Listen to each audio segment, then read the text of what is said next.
Hello. Hello. देखिए, IPC के तहत आप लोगों को ये लूट तक बताया गया था, और यानी कि राबरी तक, और लूट और डकैती में अंतर बताया गया था। इसके बाद आपका जो क्वेश्चन बन सकता है वह बन सकता है लूट या ये डकैती पर टिप्पणी में बन सकता है। फुल क्वेश्चन कम बनता है। तो सबसे पहले आप ये कैसे इसको लिखेंगे मेंस में वो बताया जा रहा है। देखिए, अगर डकैती पर क्वेश्चन आए तो कैसे आपको लिखना है।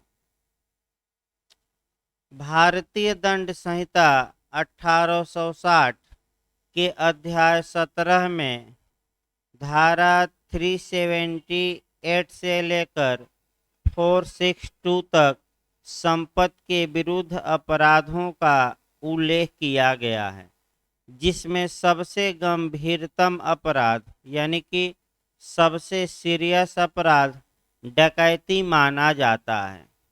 डकैती की परिभाषा इस संहिता की धारा 391 में दी गई है, जो निम्नलिखित है। एक लाइन और बढ़ा सकते हैं। डकैती कोई स्वतंत्र अपराध नहीं है, बल्कि यह लूट का ही गंभीर रूप है। अब देखिए परिभाषा क्या कहती है। परिभाषा को और थोड़ी बहुत व्याख्या लिखना है। जबकि पांच या पांच से अधिक व्यक्ति संयुक्त होकर लूट करते हैं या लूट करने का प्रयत्न करते हैं, अर्थात जब व्यक्तियों की संख्या कम से कम पाँच हो या पाँच से अधिक हो और वे या तो लूट करते हों या लूट का प्रयत्न करते हों, तो मुख्यतः इसी को डकैती कहा जाता है। या जहाँ कि वे व्यक्ति जो संयुक्त होकर लूट करते हैं या लूट करने का प्रयत्न करते हैं, और वे व्यक्ति जो उपस्थित हैं और ऐसे लूट के किए जाने या ऐसे प्रयत्न में मदद करते हैं, कुल मिलाकर पाँच या पाँच से अधिक हैं, तब हर व्यक्ति जो इस प्रकार लूट करता है या लूट का प्रयत्न करता है या उसमें मदद करता है, कहा जाता है कि वह डकैती करता है। यानी कि कुल मिलाकर ये हुआ कि डकैती के लिए व्यक्तियों की संख्या पाँच या पाँच से अधिक होनी चाहिए, और ये पाँच से पाँच या पाँच से अधिक व्यक्ति या तो लूट करते हैं या लूट का प्रयत्न करते हैं, तो हम कहते हैं कि इन लोगों ने डकैती किया। या दूसरा ये हो रहा है कि जो उपस्थित व्यक्ति हैं उनको जोड़ा जाए। अगर उनको जोड़ दिया जाए तो जो लोग लूट करते हैं या लूट का प्रयत्न करते हैं या लूट में मदद करते हैं यानी कि सहयोग करते हैं, अगर इन व्यक्तियों की टोटल संख्या कम से कम पाँच हो, तब भी इसे डकैती कहा जाएगा। यानी कि केवल डकैती करने वाले ही नहीं, डकैती में मदद करने वालों को भी गिना जाएगा, और अगर मदद करने वालों को मिलाकर पूरा संख्या पाँच या पाँच से अधिक हो, तब उसे डकैती कहा जाएगा। तत्पश्चात बैरक लिखने के बाद आप इसकी व्याख्या थोड़ा बहुत लिखेंगे, क्योंकि फुल क्वेश्चन कम बनता है, आपका टिप्पणी में ही बनता है। तो उस हिसाब से आपका टिप्पणी जैसे लिखना है। देखिए कैसे लिखेंगे। वस्तुतः डकैती लूट का ही गंभीर रूप है। यह अभियुक्तों की संख्या के आधार पर लूट से भिन्न है। अगर लूट कारित करने का प्रयत्न करने या लूट में मदद करने में व्यक्तियों की संख्या कम से कम पाँच हो, तो इसे डकैती कहा जाता है। व्यक्तियों की संख्या की गणना करते समय उनको भी गिना जाता है जो अपराध भले ही न करते हों किंतु घटना स्थल पर उपस्थित रहते हों या अपराध किए जाने में मदद करते हैं, जैसे कि आदमी देखना या रेकी करना इत्यादि। चूंकि व्यक्तियों की संख्या अधिक होने के कारण भय ज़्यादा पैदा होता है, अतः डकैती गंभीर दंड से दंडनीय है। यानी कि लूट से ज़्यादा दंड किसमें दिया गया है? डकैती में। फिर आप लिख देंगे कि डकैती एक ऐसा अपराध है जो सभी चरणों में दंडनीय है। यानी कि डकैती के लिए एकत्रित होना, डकैती की तैयारी करना, डकैती का प्रयत्न करना और डकैती करना, ये चारों बातें क्या हैं? अपराध में दंडनीय। इस प्रकार आपका टिप्पणी समाप्त हो गया। इसके बाद आपका कभी काल जो पूछा जाता है वह 403 और 406। ज़्यादातर क्वेश्चन जो बने हैं आपराधिक दुर्विनियोग में, आपका बता दिया जाए, वह अंतर ज़्यादा पूछा जाता है, लेकिन हम परिभाषा भी बताएंगे, उसके बाद आपका अंतर बताया जाएगा। देखिए यहाँ से भी आपका क्वेश्चन बन सकता है।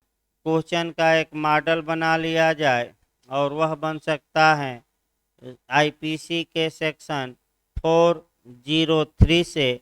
यहाँ आपका समस्यात्मक प्रश्न भी बनता है, यानी कि समस्या भी यहाँ बनती है और आपका क्वेश्चन भी बनता है। तो समस्या कैसे बनेगी, क्वेश्चन कैसे बनेगा?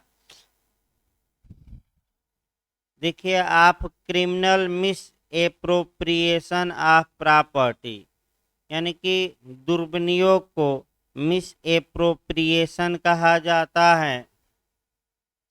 तो अगर क्वेश्चन का मॉडल आपका बनाया जाए, क्वेश्चन का मॉडल इस प्रकार बन सकता है कि आपराधिक दुर्विनियोग को परिभाषित करिए और आपराधिक दुर्विनियोग तथा न्यास भंग में डिफरेंस बताइए। ज़्यादातर क्वेश्चन जो बने हैं वह डिफरेंस पर भी बने हैं, आपराधिक दुर्विनियोग और न्यास भंग की परिभाषा से कम बने हैं। लेकिन जो इसमें समस्या दी गई है, एलिस्टेशन दिए गए हैं, उससे क्वेश्चन आपका ज़्यादा बने हैं, जो भी बने हैं मेंस में। तो आइए उस हिसाब से हम देखते हैं आपका कैसे इसको डील करेंगे क्वेश्चन को, वह देखा जाए मुख्य रूप से। देखिए आपका कैसे डील करेंगे। भारतीय दंड संहिता 1860 के अध्याय 17 में संपत्ति संबंधी अपराधों का उल्लेख किया गया है। सेक्शन 378 से लेकर 462 तक में, जिसमें 403 और 404 में दोनों धाराएं लिखिएगा, जिसमें 403 और 404 में आपराधिक दुर्विनियोग के बारे में प्रावधान किया गया है, ये लिख देंगे। फिर आपका रहेगा कि धारा 403 में आपराधिक दुर्विनियोग को परिभाषित किया गया है। और देखिए अब परिभाषा तुरंत शुरू करेंगे। जो कोई बेईमानी से किसी चल संपत्ति का दुर्विनियोग करेगा या उसको अपने उपयोग के लिए संपरिवर्तित कर लेगा, वह दोनों में से किसी भांति के कारावास से, जिसकी अवधि 2 वर्ष तक की हो सकेगी, और या जुर्माने से या दोनों से दंडनीय होगा। तो आपराधिक दुर्विनियोग में आपका क्या क्या पॉइंट मिला? एक तो बेईमानी शब्द मिला, दूसरा आपका पॉइंट मिला जंगम संपत्ति का, तीसरा मिला दुर्विनियोग करेगा या अपने उपयोग के लिए संपरिवर्तित करेगा या तो दुर्विनियोग करेगा या अपने उपयोग के लिए संपरिवर्तित करेगा, तो इन चारों बातों को आपको डिटेल में व्याख्या भी करनी है। पहला हम चल संपत्ति उठाते हैं। देखिए, आपराधिक दुर्विनियोग का अपराध केवल और केवल मूवेबल प्रॉपर्टी के प्रति किया जा सकता है। यानी कि आपराधिक दुर्विनियोग का अपराध केवल चल संपत्ति के प्रति हो सकता है, अचल संपत्ति के प्रति नहीं। अगर संपत्ति अचल है तो आपराधिक दुर्विनियोग हो ही नहीं सकता। अब जैसे आप चल संपत्ति लिखेंगे, मेंस में आपको दिखाना पड़ेगा, सेक्शन 22 लिखना पड़ेगा कि चल संपत्ति की परिभाषा आईपीसी की धारा आपका आप चल संपत्ति की परिभाषा आईपीसी की धारा 22 में दी गई है, और जिसमें यह बताया गया है कि चल संपत्ति के अंतर्गत प्रत्येक प्रकार की मूर्त संपत्ति आती है, किंतु इसके अंतर्गत भूमि, भूबद्ध वस्तुएं और भूबद्ध वस्तुओं से अस्थायी रूप से जुड़ी हुई वस्तुएं नहीं आती। इसके बाद आप दूसरा शब्द व्याख्या करिएगा, डिसऑनेस्टली या बेईमानी। बेईमानी को लिखते समय आपको लिखना पड़ेगा कि बेईमानी शब्द को, यानी कि आपका बेईमानी शब्द को आईपीसी के सेक्शन 24 में स्पष्ट किया गया है। और यहाँ जरूर एक टेक्निकल पॉइंट लिखिएगा। पहले तो बेईमानी की परिभाषा दीजिएगा और उसके बाद से बेईमानी पर और लिखा जाएगा। देखिए परिभाषा, जो कोई सदोष लाभ यानी कि wrongful गेन या सदोष हानि या wrongful लॉस, जो कोई सदोष लाभ या सदोष हानि के लिए कार्य करता है, यह कहा जाता है कि वह बेईमानी से कार्य करता है। यानी कि दोनों आवश्यक नहीं है, दोनों में से कोई अगर एक रहे तो बेईमानी मानी जाएगी। जो सबसे महत्वपूर्ण पॉइंट यहाँ आपको लिखना है वह ये लिखना है कि यदि संपत्ति हटाते समय ही आशय बेईमानी का हो। ये पॉइंट पूछा भी गया पिछली बार जे में, यूपी में। यदि प्रॉपर्टी हटाते समय ही आपका इरादा बेईमानी का हो तो इसे थेफ्ट या चोरी कहा जाएगा। लेकिन संपत्ति हटाते समय इरादा बेईमानी का न हो, संपत्ति किसी के कब्जे में हो और संपत्ति हटाते समय इरादा बेईमानी का न हो, बल्कि कब बेईमानी का हो जाए, बाद में, तो इसे कौन सा अपराध कहा जाएगा? आपराधिक दुर्विनियोग। फिर एक बार इसको समझिए। अगर वस्तु किसी के कब्जे में नहीं है और आप उस संपत्ति को लावारिस या लाबादा संपत्ति को प्राप्त करते हैं और प्राप्त करते ही आपका इरादा बेईमानी का है, तब तो आपराधिक दुर्विनियोग होगा। लेकिन अगर वह चल संपत्ति किसी के पोजीशन में है, यहाँ अंतर आएगा। अगर मूवेबल प्रॉपर्टी किसी के कब्जे में है तो ऐसी दशा में आपका कब्जा हटाते समय अगर आशय बेईमानी का हो तो चोरी का अपराध होगा, और अगर कब्जा हटाते समय आशय बेईमानी का न हो लेकिन बाद में बेईमानी का हो जाए तो ये अपराध आपराधिक दुर्विनियोग होगा। अगला देखिए, जो फिर एक बार देखिए, जो कोई बेईमानी से ये बताया गया किसी चल संपत्ति, ये बताया गया का दुर्विनियोग करेगा। दुर्विनियोग माने मिसयूज करता है। या अपने उपयोग के लिए संपरिवर्तित कर लेता है, यानी कि उसका प्रयोग शुरू कर देता है, या अपने उपयोग के लिए उसको कन्वर्ट कर लेता है, परिवर्तित कर लेता है, तो ये कहा जाएगा कि वह आपराधिक दुर्विनियोग का अपराध किया है। इसके बाद आपका कुछ इलस्ट्रेशन दिए गए हैं। चूंकि उदाहरण अलग से भी मेंस में और प्री में पूछे जाते हैं, तो लगभग सभी उदाहरणों को यहाँ पढ़ना है। देखिए आपका उदाहरण 3 पहले उदाहरण देखते हैं, फिर एक्सप्लेनेशन आएगा। देखिए, क य की संपत्ति को उस समय जबकि उस संपत्ति को लेता है, यह विश्वास रखते हुए कि वह संपत्ति उसी की है, य के कब्जे में से सद्भावना पूर्वक लेता है। क चोरी का दोषी नहीं होगा। क्यों नहीं होगा? क्योंकि यह माने क जब संपत्ति को उस व्यक्ति के कब्जे से हटाता है, तो उसे गुड फेथ में यह विश्वास है कि वह संपत्ति उसी की है, यानी कि संपत्ति हटाते समय बेईमानी का इरादा न होने के कारण यह अपराध चोरी नहीं होगा।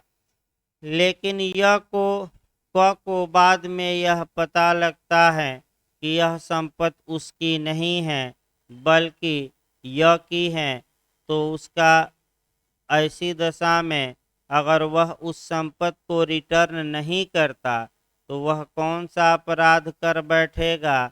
आपराधिक दुर्विनियोग। यानी कि फिर एक बार देखिए, ये जो इलस्ट्रेशन है ये आईपीसी के सेक्शन 378 में भी दिया गया है, चोरी वाले में, और इसको अच्छे से तैयार रखना है। क्यों यहाँ चोरी नहीं होगी? क्योंकि कब्जा लेते समय वह विश्वास रखता है कि वह कब्जा पाने का हकदार है, लेकिन बाद में पता लगता है कि वह कब्जा पाने का हकदार नहीं है। तो ऐसी दशा में अगर बाद में उसके मन में बेईमानी आती है कि चलो हम प्रॉपर्टी वापस नहीं करेंगे, तो ऐसी दशा में आपराधिक दुर्विनियोग का अपराध माना जाएगा। दूसरा दृष्टांत देखिए, क जो य का मित्र है। आपका ये भी दृष्टांत आपका आईपीसी के धारा 378 में भी दिया गया है, और पुनः आईपीसी की धारा 403 में भी। यानी कि ए बी का मित्र है और बी की अनुपस्थिति में ए बी के कमरे में जाता है, एक किताब लेकर आता है।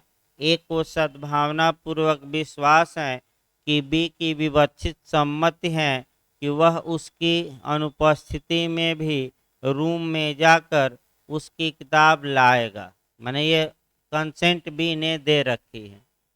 लेकिन कुछ समय बाद आपका ए का इरादा बदल जाता है कि हम किताब वापस अब नहीं करेंगे, तो ये कौन सा अपराध होगा? चोरी नहीं होगा, बल्कि बाद में बेईमानी का इरादा उत्पन्न हुआ मन में, तो क्या होगा? आपका आपराधिक दुर्विनियोग। ज़्यादातर जो उदाहरण पूछे गए हैं वह तीसरे इलस्ट्रेशन से पूछे गए हैं। घोड़ा वाला उदाहरण यहाँ हर हाल में इसको तैयार रखिएगा। क और ख देखिए, तीसरा इलस्ट्रेशन, क और ख एक घोड़े के संयुक्त स्वामी है। क उस घोड़े को उपयोग में लाने के आशय से ख के कब्जे में से उसे लेता है।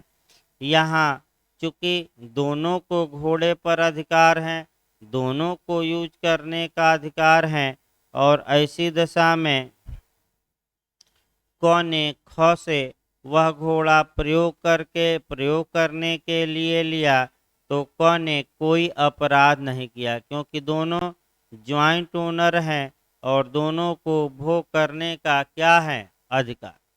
अब इसके बाद कहानी चेंज होगी। किंतु यदि क उस घोड़े को बेच देता है और संपूर्ण आगम यानी कि घोड़े के बेचने से प्राप्त संपूर्ण धन यानी कि संपूर्ण आगम का अपने लिए विनियोग कर लेता है। अपने लिए यानी कि ए घोड़ा लिया कोई दिक्कत नहीं, यूज करे, लेकिन ए ने वह घोड़ा बेच दिया और घोड़ा बेच कर कह सकते हैं कि जो पैसा था वह अपने लिए मिसयूज कर लिया, अपने लिए ले लिया। अतः ऐसी दशा में अब ए ने कौन सा अपराध किया? आपराधिक दुर्विनियोग। ये क्वेश्चन अंडरलाइन कर लीजिएगा, ये क्वेश्चन ज्यादा पूछा गया है। देखिए एक्सप्लेनेशन, स्पष्टीकरण 1 से भी क्वेश्चन बना है। केवल कुछ समय के लिए बेईमानी से दुर्विनियोग करना इस धारा के अर्थ के अंतर्गत दुर्विनियोग है। यानी कि अगर कुछ समय के लिए आप मिसयूज करते हैं चल संपत्ति का, तब भी आपराधिक दुर्विनियोग का अपराध माना जाएगा। जैसे मान लीजिए एक व्यक्ति है, वह अंगूठी पाता है और बिना ये जांच पड़ताल किए हुए कि किसकी अंगूठी है, जाकर सुनार के पास 10 दिन के लिए रखता है, 10,000 रुपया उधार लेता है। उसका इरादा है कि 10 दिन के बाद जब हम पैसा चुका देंगे, अंगूठी लेंगे, तब मालिक को खोजेंगे। तो हमेशा के लिए मिसयूज नहीं किया है, बल्कि केवल कितने दिन के लिए किया है? 10 दिन। फिर भी स्पष्टीकरण 1 बताता है कि केवल कुछ समय के लिए मिसयूज करना आपराधिक दुर्विनियोग माना जाएगा। इसके बाद आपका एक्सप्लेनेशन नंबर 2 आती है। यहाँ से भी काफ़ी क्वेश्चन बनता है और मेंस में अलग से टिप्पणी में भी बनता है। देखिए, जिस व्यक्ति को ऐसी संपत्ति पड़ी मिलती है, यानी कि संपत्ति चल हो और कोई वह संपत्ति लावारिस हो और कोई व्यक्ति पाता हो, लाबादा यानी कि लाबादा संपत्ति हो, कोई व्यक्ति पाता है। फिर एक बार देखिए, जिस व्यक्ति को ऐसी संपत्ति पड़ी मिलती है जो अन्य व्यक्ति के कब्जे में नहीं है और उसके स्वामी के लिए उसको संरक्षित रखने या उसके स्वामी को प्रत्यावर्तित करने के प्रयोजन से ऐसी संपत्ति को लेता है, वह न तो बेईमानी से उसे लेता है और न बेईमानी से उसका दुर्विनियोग करता है। पहले इतना पॉइंट पढ़िए। अगर कोई चल संपत्ति है, वह पड़ी है और किसी के कब्जे में न हो, वह पड़ी है, लाबादा है, तो कोई व्यक्ति मात्र इस कारण से दंड का भागी आपराधिक दुर्विनियोग के लिए नहीं होगा कि उसने संपत्ति को उठा लिया। यानी कि केवल उठाने से, कोई पड़ा हुआ सामान केवल उठाने से कोई व्यक्ति दंड का भागी नहीं हो जाता, जब तक कि वह अपने लिए न उठाए।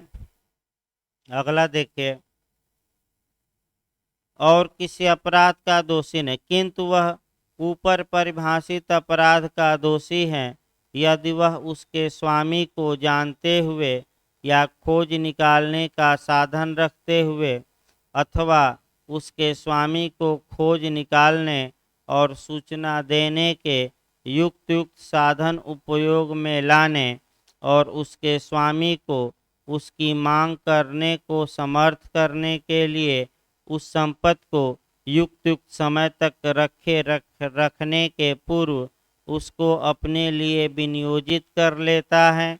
ऐसी दशा में युक्त साधन क्या है या युक्त समय क्या है, यह क्वेश्चन ऑफ फैक्ट होगा, यह तथ्य का प्रश्न होगा। फिर अंतिम पॉइंट है, यह आवश्यक नहीं है कि पाने वाला यह जानता हो कि संपत्ति का स्वामी कौन है, या यह कि कोई विशिष्ट व्यक्ति उसका स्वामी है, यह पर्याप्त है कि उसको विनियोजित यानी कि मिसयूज करते समय उसे यह विश्वास नहीं है कि वह उसकी अपनी संपत्ति है, या सद्भाव पूर्वक यह विश्वास है कि उसका स्वामी नहीं मिल सकता। अब देखिए इसको भी आपका इसके बाद इलस्ट्रेशन दिए गए हैं, लेकिन इस पॉइंट को फिर एक बार अगर आपको कठिन लगे तो अपनी भाषा में लिख सकते हैं। देखिए मैं बता रहा हूँ, स्पष्टीकरण 2 से भी क्वेश्चन आपका बना है, पिछली बार एपी और जे में भी बना था इलस्ट्रेशन, हम बताएंगे, लेकिन इसको अपनी भाषा में देखा जाए। यदि किसी चल संपत्ति पर किसी व्यक्ति का कब्जा न हो और ऐसी दशा में जो व्यक्ति उस संपत्ति को उठाता है मात्र उठाने के कारण, माने अपने कब्जे में लेता है, मात्र उठाने के कारण वह किसी अपराध का दोषी नहीं होगा, पहला नियम।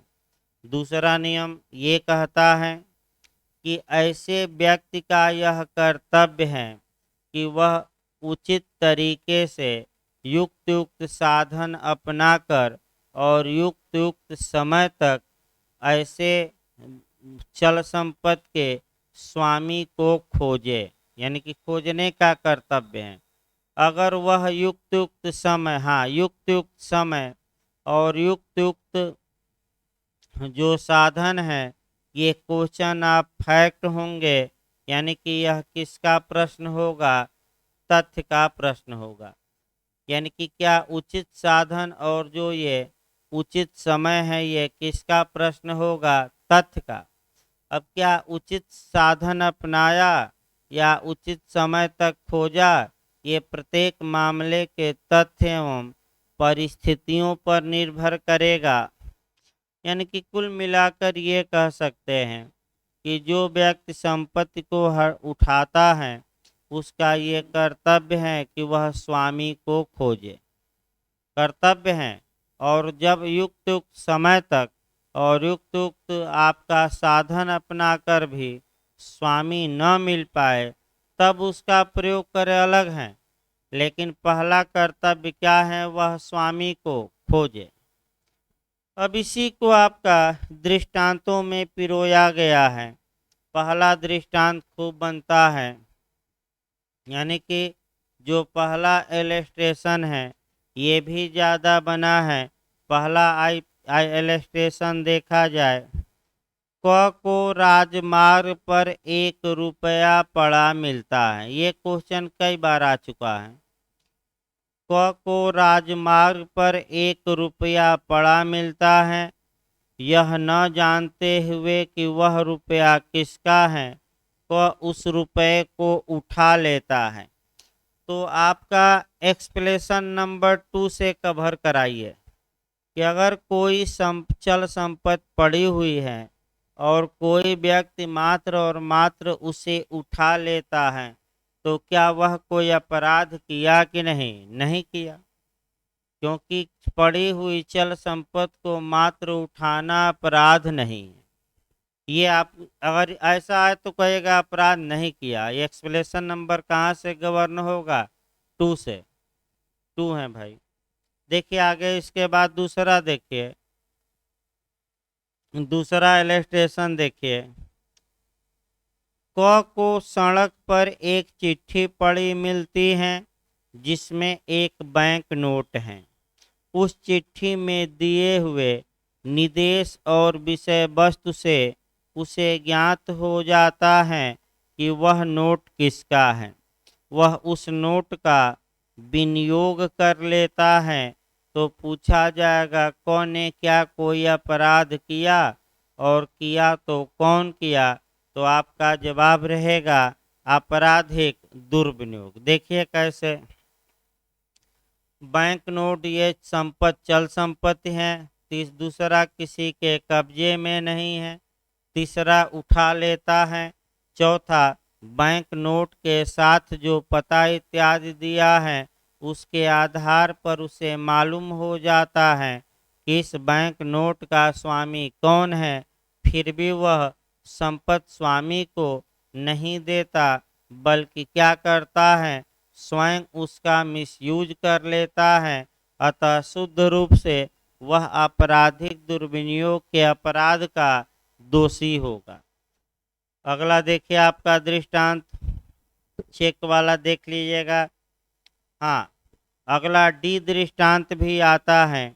को देखता है कि यह की थैली जिसमें धन है यह से गिर गई है। क वह थैली यह को प्रत्यावर्तित करने के आशय से उठा लेता है, किंतु तत्पश्चात उसे अपने उपयोग के लिए विनियोजित कर लेता है। यानी कि मान लीजिए यहाँ एक और समस्या पूछी जाती है, उसको भी डील करना है। ए और बी दो व्यक्ति हैं, बी आगे आगे जा रहा है, ए उसके पीछे जा रहा है। तत्पश्चात बी की थैली उसके पर्स उसके पैकेट से गिर जाती है, यानी कि उसके थैली से बी का जो आपका थैली है वह गिर जाती है। पीछे ए है, ए देखता है कि बी की थैली गिर गई है, उठाता है, लेकिन उठाते समय इरादा ये है कि चलो हम क्या कर देंगे बी को वापस, लेकिन बाद में इरादा थोड़ी देर बाद बदल जाता है और वह वापस नहीं करता। तो ऐसी दशा में वह कौन सा अपराध कर बैठा, आपराधिक दुर्विनियोग। एक समस्या नया यहाँ बनता है, वो बेयर एक्ट में नहीं है, आपको अपने मन से भी कुछ समस्याएं देखनी पड़ेंगी। देखिए बी आगे जा रहा है और ए पीछे, ये बना है क्वेश्चन। बी की थैली बी का पर्स गिर जाता है या बी के पैकेट से 100 रुपये का नोट गिर जाता है और जो पीछे वाला व्यक्ति है उस 100 के नोट को अपने पैर से दबा देता है, इस इरादे से कि जैसे ही बी यहाँ से हटेगा तुरंत हम क्या करेंगे, इसे उठा लेंगे। अब ये पूछा गया था कि इस उदाहरण में कौन सा अपराध हुआ, आपका आपराधिक दुर्विनियोग हुआ कि चोरी हुआ कि क्या हुआ। तो भाई देखिए ध्यान से, आपका आपराधिक दुर्विनियोग नहीं हुआ क्योंकि संपत्ति का मिसयूज अभी नहीं किया गया। चोरी भी नहीं हुई क्योंकि संपत्ति को जरा भी हटाया नहीं गया, जहां संपत्ति थी वहीं क्या रखा गया, पर ये चोरी का प्रयास होगा, चोरी के प्रयास होगा, यानी कि अटेम्प्ट टू थेफ्ट होगा। लेकिन चोरी और आपराधिक दुर्विनियोग न मारिएगा, ये क्वेश्चन आपका आ चुका है। अगला दृष्टांत देखिए। ई को एक थैली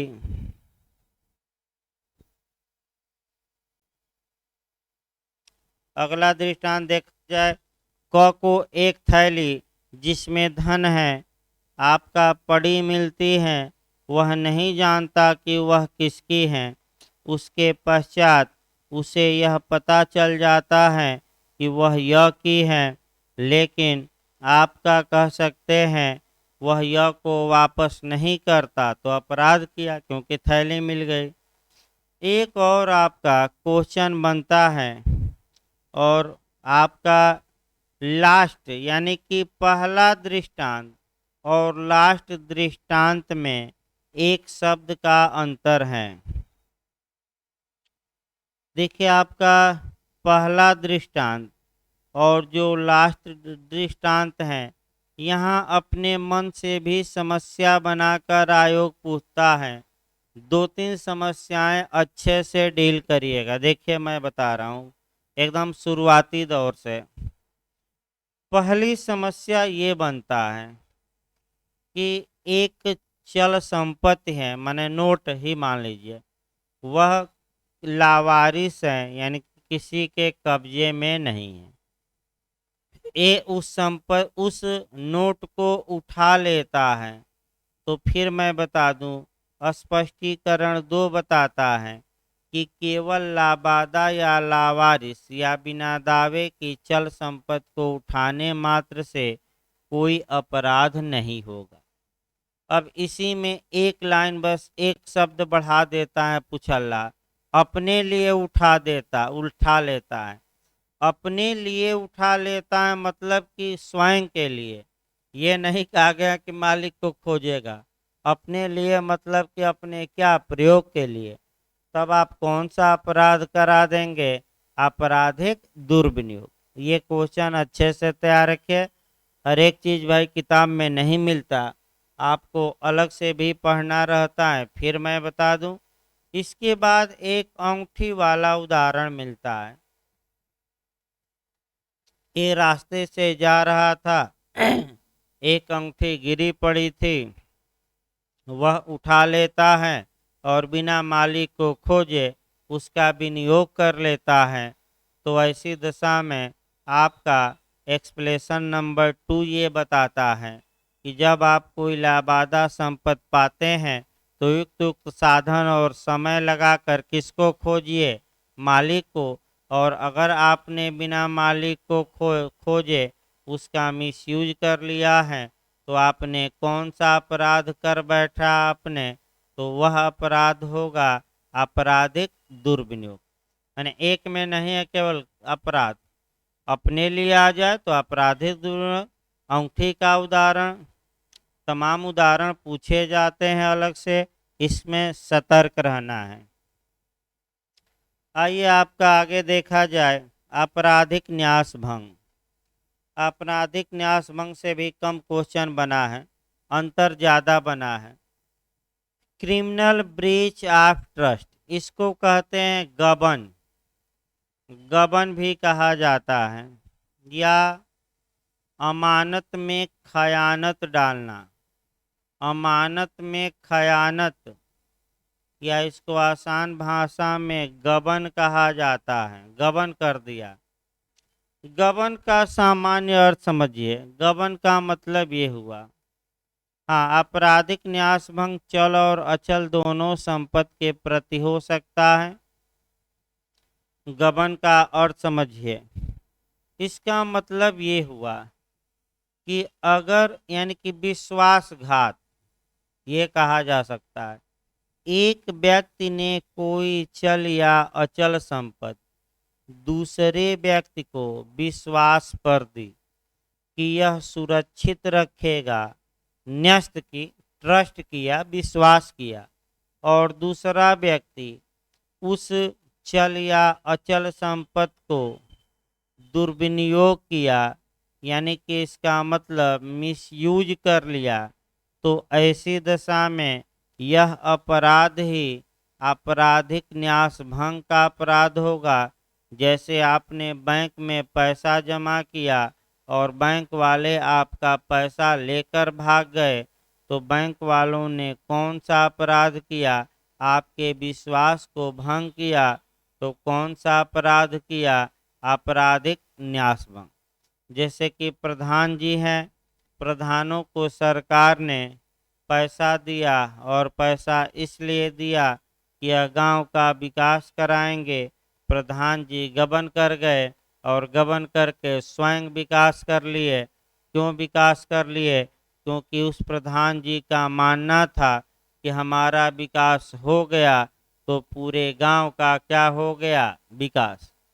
और आजकल देख ही रहे हैं कितना हंगामा मचा है। आपका ब्लॉक प्रमुख के चुनाव में, जिला पंचायत के चुनाव में, यूपी में प्रधानी के चुनाव में, यानी कि कम से कम गांव का विकास न हो तो किसका विकास हो? प्रधान जी का। यानी कि कुल मिलाकर जब कोई व्यक्ति किसी दूसरे पर विश्वास करता है और विश्वास में कोई चल या अचल संपत्ति हैंडओवर करता है और दूसरा व्यक्ति उस चल या अचल संपत्ति का मिसयूज कर लेता है, तो इसी को एक लाइन में हम क्या कहते हैं? Criminal breach of trust. अब जिन पर विश्वास जितना ज़्यादा होगा, दंड की मात्रा उतना ही ज़्यादा होगी। तो आइए देखा जाए, अब अंतर आपका पूछ सकता है भाई बिहार में आपराधिक दुर्विनियोग और आपराधिक न्यास भंग में डिफरेंस बताइए। ये अंतर नोट्स में भी है। देखिए आपका डिफरेंस अच्छे से तैयार करके जाइए। जो यूपी का मॉडल है ज़्यादा डिफरेंस बनता है, बिहार में भी हो सकता है नए नए क्वेश्चन बने आपका। तो अंतर देखा जाए, आपराधिक दुर्विनियोग और आपराधिक न्यास भंग में क्या अंतर है बताइए। तो आपराधिक दुर्विनियोग और आपराधिक न्यास भंग दोनों संपत्ति के ही विरुद्ध अपराध हैं, लेकिन इसमें अंतर निम्नलिखित हैं। प्रॉपर्टी संबंधी अपराध हैं, आपका शरीर से नहीं। तो क्या क्या अंतर है? पहला आपका सेक्शन वाइज दिखा सकते हैं, नोट्स में नहीं है लेकिन सेक्शन वाइज भी दिखा सकते हैं कि आपराधिक दुर्विनियोग के बारे में प्रावधान 403 और 404 में है, जबकि आपराधिक न्यास भंग के बारे में 405 से लेकर 409। एक अंतर दिखा सकते हैं, पहला अंतर यानी कि सेक्शन वाइज अंतर दिखा सकते हैं आप। दूसरा अंतर आइए, आपराधिक दुर्विनियोग का अपराध संपत्ति पर आइए। अभी बताया भी गया था किस संपत्ति के प्रति अपराध है, तो केवल चल, यानी कि आपराधिक दुर्विनियोग का अपराध केवल मूवेबल प्रॉपर्टी के प्रति अपराध है, केवल चल संपत्ति के प्रति अपराध है। यानी कि किसके विरुद्ध यह अपराध हो सकता है? केवल चल संपत्ति के। जबकि आपराधिक न्यास भंग यानी कि क्रिमिनल ब्रीच ऑफ ट्रस्ट जो है वह चल और अचल दोनों संपत्तियों के विरुद्ध अपराध हैं। ये अगला अंतर आया। तीसरा देखिए, आपराधिक दुर्विनियोग के मामले में चल संपत्ति का कब्जा किसी भी तरीके से प्राप्त किया जा सकता है। यानी कि आपराधिक दुर्विनियोग में चल संपत्ति का कब्जा किसी भी तरीके से प्राप्त किया जा सकता है, जबकि आपराधिक न्यास भंग में ऐसा नहीं है। आपराधिक न्यास भंग के मामले में संपत्ति का कब्जा या तो स्वेच्छा से दिया जाता है या संपत्ति ऐसे व्यक्ति को ट्रस्ट की जाती है, न्यस्त की जाती है। किसी तरीके से नहीं पाएंगे। जैसे प्रधान जी हैं तो पैसे का कब्जा सरकार देती है, ये नहीं कि किसी तरह पा लिए पैसा। और यहाँ कब्जा किसी तरह पाया जा सकता है।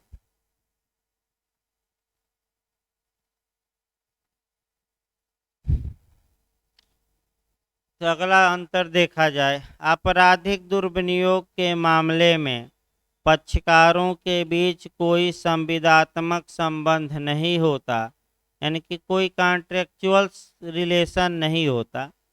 यानी कि आपराधिक दुर्विनियोग के मामले में पक्षकारों के बीच कोई संविदात्मक संबंध नहीं होता, जबकि आपराधिक न्यास भंग के मामले में पक्षकारों के बीच कुछ न कुछ संविदात्मक संबंध होता है, यानी कि कुछ न कुछ विश्वास का क्या होता है, रिलेशन।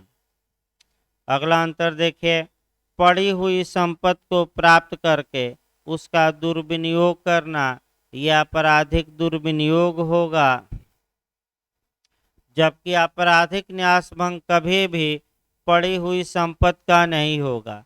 यानी कि अगर आप पड़ी हुई संपत्ति पाते हैं तो आपराधिक न्यास भंग नहीं होगा, लेकिन क्या हो सकता है, आपराधिक दुर्विनियोग। अगला, आपराधिक दुर्विनियोग के मामले में विश्वास या न्यास को भंग नहीं किया जाता। माने आपराधिक दुर्विनियोग के मामले में विश्वास को भंग नहीं किया जाता, जबकि आपराधिक न्यास भंग मतलब ये हुआ कि विश्वास को क्या कर देना, भंग करना। यानी कि आपराधिक न्यास भंग के मामले में विश्वास या न्यास को भंग किया जाता है।